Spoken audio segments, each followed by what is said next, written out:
Daily விளக்கேத்துவோம். விளக்கேத்தி சாமி கும்பிடும்போது என்ன பண்ணுவோம், ஊதுபத்தி ஏத்துவோம், சாம்பிராணி ஏத்துவோம். நல்ல அந்த இடத்துல நல்ல வைப்ரேஷன் குடுக்குற அத்தன வாசனை பொருட்களையும் வைப்போம் இல்லையா? அதே மாதிரி தான் இந்த வாசனை பொருட்களும் இன்னைக்கு லிக்விட் வடிவில வந்திருக்கு. இது எதுக்குன்னா, விளக்கேத்தும்போது இதுலேருந்து ஒரு ட்ராப் அதில நீங்க விடலாம். இதில நீங்க எது வேணாலும் யூஸ் பண்ணலாம். புனுகு இருக்கு, அரகஜால இருக்கு, ஜவ்வாதுல இருக்கு. இது 3மே வந்து இன்னைக்கு லிக்விட்ல இருக்கு. இது 3மே கூட நீங்க வாங்கி விடலாம். இல்ல தனித்தனியா உங்களோட விருப்பத்துக்கு நீங்க வாங்கி விட்டுக்கலாம்.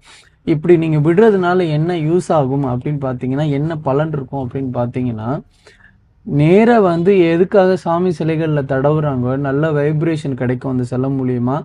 அந்த சிலையிலேருந்து நமக்கு ஒரு நல்ல எனர்ஜி லெவல் வரும் பக்தர்களுக்கு கிடைக்கும்.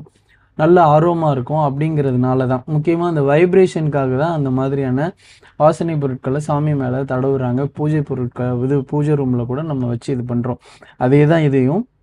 அந்த நெருப்பு எனர்ஜியோட இந்த வாசனை இது வந்து சேரும்போது, உங்களுக்கு எனர்ஜி அவுட் ஆகும்போது ஒரு நல்ல எனர்ஜி லெவல் வீட்டுக்குள்ளேயும், அந்த பூஜை ரூம்லயும் இருக்கும்.